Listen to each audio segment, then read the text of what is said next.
Vamos falar de um negócio legal, porque aqui na mesa tem um São Paulino e o Geiger é palmeirense. Então vamos falar mal do Corinthians aqui, ó. Falar mal ou bem. Não quero falar mal, eu quero falar sobre... Falar a realidade, não, é sacanagem. A gente vai falar enviesado, né? Vamos falar da dívida do Corinthians. A galera tá soltando na tela pra vocês aí. O Corinthians tem uma dívida, né? Vocês sabem construir um estádio imponente, né? O Itaquerão. Itaquerão, lá aqui na Zona Leste. Na Zona Leste, exatamente. E essa dívida, né, que já está somando mais de 600 milhões de reais, a ideia é trocar por precatórios da Caixa. Cara, É meio um misto, né? De precatórios com direitos de naming rights. do estádio ali. Do estádio, para poder fazer parceria com as empresas que entram com direitos de nome, né? E é interessante ali, né? Porque, assim, a gente sabe bem, né? Nosso presidente, o Lula, é corintiano, né, cara? É impressionante. Eu acho, de todos os presidentes do clube, o melhor é o Lula, cara. Foi o que tá na tela ali, aí. né? Tá na tela o que o Juca Kfouri falou, né? Eu lembro de acompanhar futebol desde pequeno. E o Juca tá há muito tempo já nesse cenário, né? E, pô, eu sinto até um pouco de nostalgia de lembrar quando eu acompanhava futebol sem saber... visões políticas das pessoas. Uhum. Parecia natural nas coisas. E o Juca Kfouri é interessante que ele fala sobre isso e, de fato, né, existiu um movimento de privilegiar companhias privadas para o desenvolvimento nacional. Entre elas, a Odebrecht, que, com um lucro de mais ou menos 1,8 bilhões no ano, à época... O estádio do Corinthians pareceria um presente para o presidente. Isso, quem está dizendo, é o Juca Kfouri. Eu não conheço, nunca acompanhei tanto política, nunca acompanhei tanto bastidor de futebol. Então, não é para acusar ninguém, nem deixar aqui muito claro que também não vou ficar em cima do muro. Mas é triste ver que as coisas no Brasil, tudo tem aquele jeitinho. Cara, tudo é um toma lá da cá. É um lobby, né? Um lobby, mas é um lobby assim, e esse é descarado, né, pô? Não, e assim, lobby é proibido. Fora do Brasil é permitido. Só que aí o lobby declarado... Às vezes é melhor declarar. Sim. E tá na vista de todo mundo o que tá acontecendo. Porque pelo menos o povo tá sabendo qual que é o negócio. Cara, né? nos Estados Unidos você sabe quem é o lobista da indústria de fumo, da indústria de bebida, da indústria de armas. Ele tem nome, sobrenome, ele vai no Congresso, você sabe quando ele foi. Tem um rosto. Exato. Então, assim, essa é uma coisa que mudaria bastante no Brasil. Eu sou muito a favor de uma reforma política e isso teria que entrar na agenda. Quem que tá conversando com os governantes? E qual que é o assunto? Né? Sim, tem assuntos que eu entendo que são de segurança nacional, que ali você realmente tem que fechar. Tem outros que são de interesse público. E esses é algo assim. Como assim? Vamos negociar. E olha, precatório. Se tem uma coisa que não paga, é precatório nesse país. Hein? E só o único ponto que eu queria deixar muito claro assim, aqui. Tá dando, né?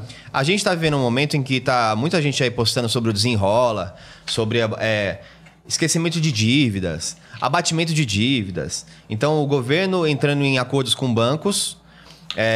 para que, ao eles abonarem dívidas, eles podem também abater impostos. Então, peraí, quem tá pagando a conta no final somos nós. Pra deixar bem claro. Quando eu pago uma conta do Zeca da padaria, que comprou uma geladeira para melhorar o negócio dele, pagou lá 10 pau, não consigo pagar por N motivos, entre outras coisas, o PAN. E aí essa dívida é abatida, ele vai pagar R$1.000... E ele posta lá, olha, desenrola, consegui pagar minha dívida e sair disso aqui. Legal, a economia tá movendo em frente. Claro. Agora, o Corinthians, né? um time que tem 35 milhões de torcedores, que tem um estádio. Pô, você não pode colocar um pouco mais de gestão para não depender de governo para mover com isso? Só que o que rola nos bastidores, que é por trás disso aí, é que isso também é um movimento político no Corinthians. Porque existe lá as votações, então sempre tem a ocasião e a situação e quem a oposição, né? E teoricamente esse era um movimento de perdoar a dívida do estádio, é um movimento de quem está no poder hoje no Corinthians para mostrar para os seus compadres ali que, olha, a gente vai conseguir que seja perdoada essa dívida. Enquanto a oposição não vai te garantir isso. Então, cara, o dinheiro do contribuinte no final está sendo usado por um grupo político que já é rico para disputa de poder dentro de um clube de futebol, enquanto todo o Brasil, o resto do Brasil, olha o que está acontecendo, cara. Pra gente não ficar imparcial, né, por conta de sermos aí, São Paulino e palmeirense, vamos pegar a opinião de um corintiano. O Rafael Colombo, o nosso apresentador do Flow News, ele deu um depoimento aqui, deu a sua opinião sobre o que acha. O Lucão vai soltar na tela para vocês e a gente comenta na sequência. Vamos ouvir ele, então. Esse quadro, posso ir? Olha o último 5. Oi, pessoal do Critique, tudo bem? Rafael Colombo do Flow News, bom estar aqui com vocês pela primeira vez, né? Pra gente falar de um assunto que eu acompanho relativamente bem, como torcedor e como cidadão também, né? Sou torcedor do Corinthians, já fui inúmeras vezes à Arena lá em Itaquera e o estádio voltou a ser motivo de notícia e continuará sendo pelos próximos dias com a iminência do anúncio desse acordo para quitação do estádio, né? Bom, eu acho que é importante a gente só explicar como o estádio surgiu, né? O Corinthians ali em 2008, 2009 esteve em dias de herdar o Pacaembu. O Pacaembu foi concedido para iniciativa privada, né? E o Corinthians manifestou interesse durante a gestão do ex-prefeito Gilberto Kassab em administrar o Pacaembu. E a coisa chegou a um bom termo, porque a prefeitura queria se livrar do Pacaembu. O Corinthians estava no estádio, então as coisas estavam mais ou menos encaminhadas. E aí houve uma discussão político-esportiva em São Paulo, digamos assim, e o processo parou na Câmara Municipal de São Paulo. Travou ali, não andou para frente. Tinha vereadores ligados a clubes de futebol que inviabilizaram a discussão, enfim. O tempo passou. O Brasil é escolhido para ser sede da Copa do Mundo. E aí acho que teve o primeiro erro. O primeiro erro foi da organização da Copa do Mundo ter aceitado tudo o que a FIFA pedia. Então o estádio tem de ser assim, tem de ser assado, o corredor tem de ter tal tamanho, o banheiro tem de ser assim, tem de ter um espaço aqui para o gestor da FIFA ficar, outro espaço ali para as autoridades e tudo mais. Até por isso é que a FIFA realiza Copas do Mundo em países com princípios um pouco mais elásticos do que outros. A última Copa do Mundo num país com estádios já construídos foi na Alemanha, em 2006. Né?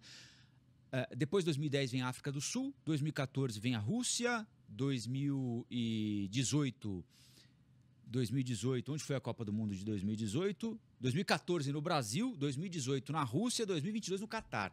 Vejam que são países com características muito semelhantes, né? Ou tem dinheiro saindo pelos borbotões, ou tem autoridades que baixam a cabeça para as ordens da FIFA, como aconteceu na África do Sul, como aconteceu no Brasil. A próxima Copa do Mundo, agora nos Estados Unidos, no Canadá e no México, não requer a construção de estádios nababescos, como aconteceu na Rússia, como aconteceu no Catar, como aconteceu aqui no Brasil. A Inglaterra, por exemplo, não aceitou essa imposição feita pela FIFA. Né? Então o primeiro erro está aí, é aceitar o que a FIFA quer, do jeito que a FIFA quer. A Copa do Mundo em São Paulo poderia ter acontecido no Morumbi, não aconteceu porque o Morumbi não tem o tal do padrão FIFA, que até depois virou motivo de protesto e de manifestação. Então aí vem o primeiro erro, não pode ser no Morumbi, a FIFA não quer porque o Jerome Valk não vai poder sentar na poltrona confortavelmente e tudo mais.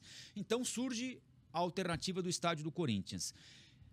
É importante ressaltar que o Corinthians se aproveitou, e quando digo se aproveitou, não é de maneira pejorativa, o Corinthians soube aproveitar coisas que já estavam na lei. Por exemplo, o terreno onde é o estádio já era do Corinthians. Aquele terreno foi doado para o Corinthians na administração Jânio Quadros, em São Paulo.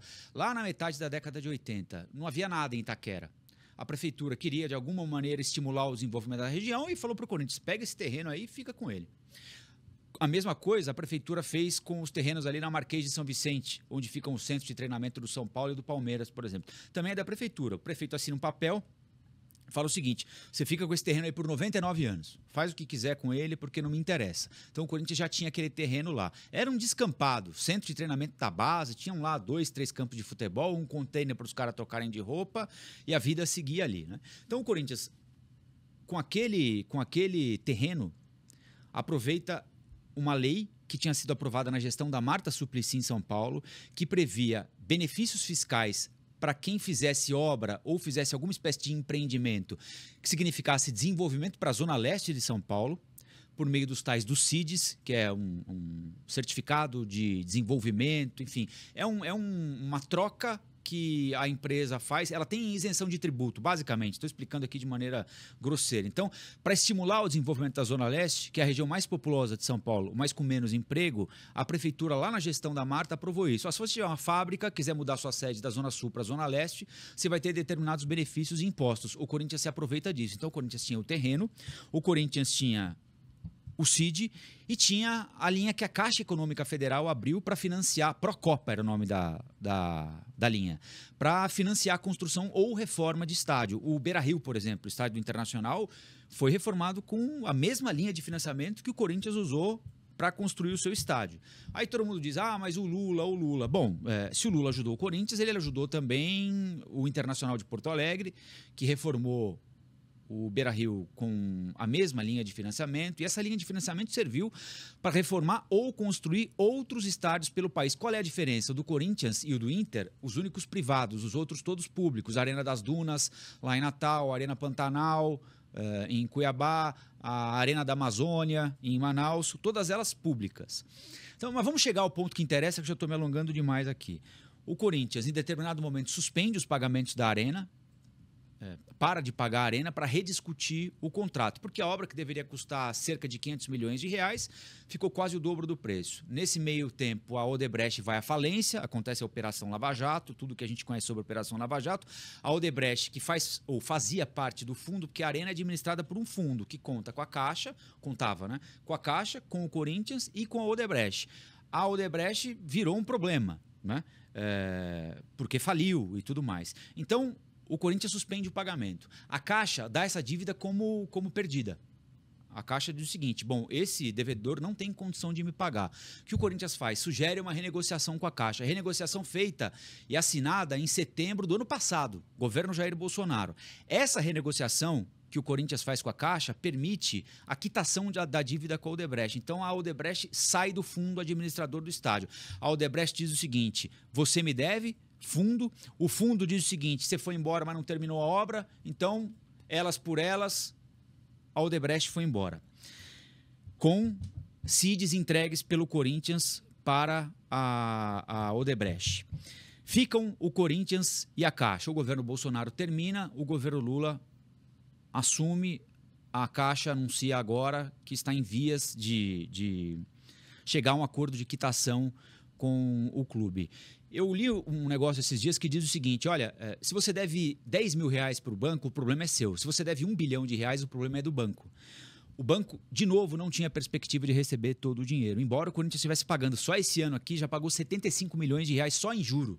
São 100 milhões de reais esse ano, mais 100 milhões de reais no ano que vem. E só em 2025 o Corinthians começaria a pagar a dívida em si. 2 anos de 100 milhões de reais só de juro.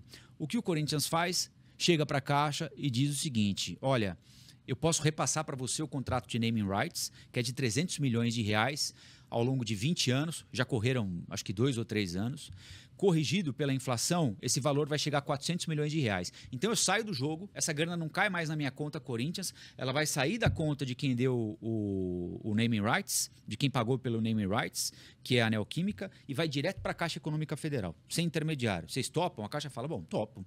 É um dinheiro que vai entrar direto na minha conta. É uma garantia de que eu não vou morrer com tudo. 400 milhões de reais. E o resto? Bom, o resto, o Corinthians sugere, eu faço o seguinte. Eu vou comprar precatório, que basicamente, eu não sou técnico, enfim, vou tentar explicar de maneira grosseira aqui. Basicamente é uma dívida que a Caixa admite que tem, mas não sabe quando vai pagar, né? Então toma aí um precatório. A Justiça fala para a Caixa Econômica, você está devendo para o Rafael 10 mil reais. A Caixa fala assim, beleza, eu admito essa dívida, mas não sei quando eu vou pagar. Então, Rafael, toma aqui um precatório.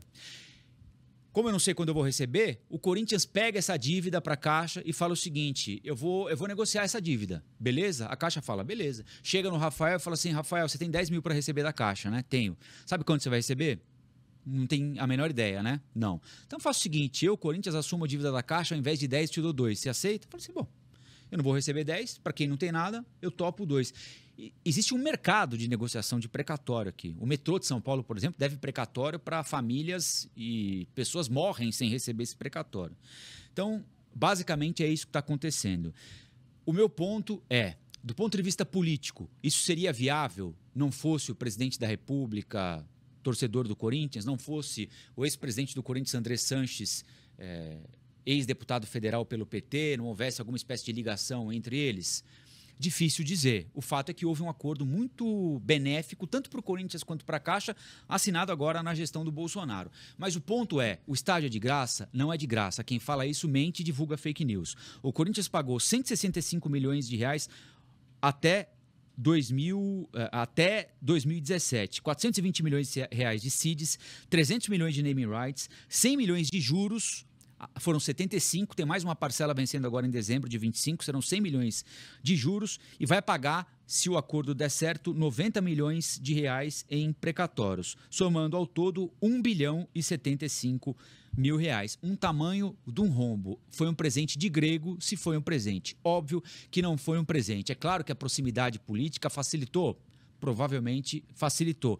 Foi um bom negócio para o clube? Não foi um bom negócio para o clube. 1 bilhão e 75 mil reais. Bom negócio seria ter administrado o Pacaembu. Com essa grana aqui, dava para reformar o Pacaembu, montar um timaço para ganhar todos os títulos que o Corinthians não ganhou até 2023. Em 2024 vai voltar a ganhar. Um abraço para vocês, espero ter ajudado aí. Bom programa e em breve espero estar aí com vocês ao vivo. Tchau, tchau. Com certeza. Voltamos aqui, Lucão? Voltamos. Obrigado aqui, Rafa. Adoramos a tua participação. É bom, né? Falar muito com ele. Bom, né? É bem lúcido. O Rafa. Esse é o ponto do precatório, é muito bom, né? Porque assim, não é um negócio que pode se arrastar ali e não vai pagar nunca. Então, assim, pro Corinthians mas ele falou tudo. Não necessariamente é benéfico pro clube. Olha a dívida que contraiu. E tem um ponto adicional que é, quando você deve 1 bilhão de reais, tá? É gigantesco. Mas se você deve 1 bilhão de reais e a taxa de juros basal do país é 0, legal. Cada real que você vai pagando, você vai tirando da dívida. Isso. Ao juros a 13% Selic, 1 bilhão de dívida, por exemplo, só de juros anual é 130 milhões. Exatamente, já vai rolando. Né? Aí é igual você que está comprando um apartamento financiado, que vai pagar em 30 anos e vai pagar 4 vezes o apartamento. É isso aí. E sem falar que, assim, também essas decisões do clube, aí tem a política dentro do clube, os presidentes, conselho e tudo mais. Nessa obra ali, tudo que aconteceu em volta desse momento, essa galera a gente sabe como que é. Uma coisa é fato, ainda mais para um Brasil ser um país tão político. Assim como, né, entre Palmeiras e São Paulo, rola uma discussão se um roubou o terreno do outro, né, lá do passado, que a gente nunca vai lembrar, porque é lá nos comecinhos dos Cafundel. O São Paulo tentou roubar o estádio do Palmeiras quando estava na Guerra Mundial, inclusive, 44, porque o Palmeiras era palestra. A gente pegou da Portuguesa ali, da Portuguesa. Então, assim, fato é, daqui a 50 anos vão falar que o Corinthians ganhou um estádio. Seja isso verdade ou não, vai virar mesmo torcedor. Ganhou, o torcedor é isso, né? Ganhou ou não ganhou, mas não era objetivo ganhar um estádio. Não. Porque se você ganha um estádio, você não constrói algo que você pode superfaturar. Não faz sentido, não tem lógica para roubalheira. Você tem que ter um início para você poder superfaturar. Se não tiver isso, lascou. Bom, muito obrigado, Rafa. Obrigado, Rafa. Portas abertas.